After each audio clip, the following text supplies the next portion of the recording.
Secondo Pietro, capitolo 3. O giorno del Signore, e profeta e apostolo.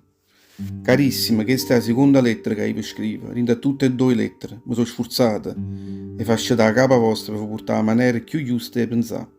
Voglio che non vi scordate mai tutte quelle parole che sono state dette a tutti quegli santi profeti o passati e che il comandamento del Signore, che è il Salvatore nostro, quello che vi hanno fatto imparare tutto l'Apostolo. Tenete sempre innanzi all'occhio questa cosa. In dell'ultimo giorno verranno uomini che non crederanno a niente e camperanno sentendo solo le smanie e l'ardenza loro.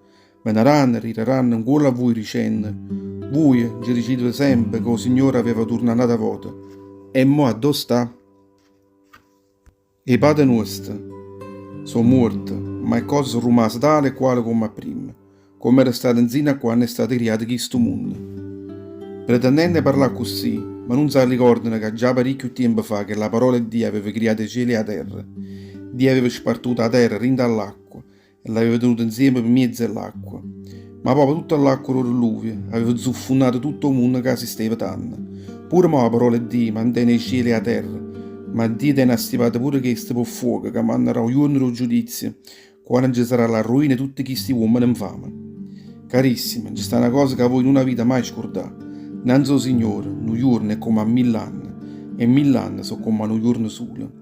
O Signore non ti ricarrà mai a far compiere quello che ha promesso, come certi stanno pensando. Ma se il Signore sta tricando è perché il Signore è chi ne pazienza con voi, perché ha desiderato che nessuno di voi si perdesse e che tutta la gente potesse avere un canto e fa cagnà a capo a loro e a vita a loro.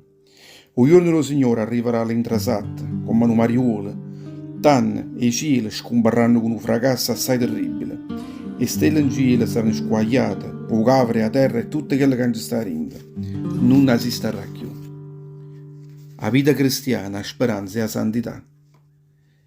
Mo, voi sapendo che tutte queste cose faranno rinda a questa maniera, pensate buono a tutte quelle che vita fa, comportatevi per esso come uomini consacrati a Dio e che campano sempre innanzi all'occhio del Signore, aspettando che lo giorno del Signore e sollecitando la venuta che lo giorno. Rinda a quello giorno tutte le cieli saranno zuffonnate rinda al fuoco e tutte le stelle del cielo si squaglieranno per tutto il che avrà così forte. Dio invece, come sta scritto rinda la Bibbia, già promise, cielo nuovo e terra nuova. A tutte le cose saranno fatte secondo il volere suo. E questa è quella che noi stiamo aspettando. Per questo, carissimo, veramente aspettate tutti questi fatti, comportato sempre in quella maniera che Dio vi trovasse in pace, senza peccato e senza mancanza. Pensate come un'occasione di salvezza e che la pazienza che il Signore sta mostrando a voi. Pure Paolo, che lo frate nostro è così caro, ha scritto a voi in la stessa maniera. Ha usato tutta quella sapienza che Dio ha rivelato in quella essa. Essa scriveva proprio da così in le lettere sue, a dove parlava a voi e tutte queste cose. A volte in quelle lettere sue ci stanno pure cose assai difficili da capire bene. E perché se certe persone chi ne sciuciaria e poche ferrate in la fede si stanno stravisando come fanno pure con parte della Bibbia, ma facendo così chi si stanno arruinando a loro stessi. Ultima raccomandazione. Voi per questo, carissima, sapendo queste cose, abbarate a voi, buone, e non vi lasciate arravogliare tutte queste scarre e questi fatienti. Non facete indebolire tutte le capacità vostre e sapere innanzi a loro.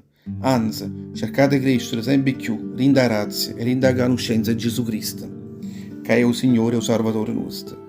Innanzi a esso stesso, tutta la gloria nostra, mo e per sempre, zina all'eternità. Amen.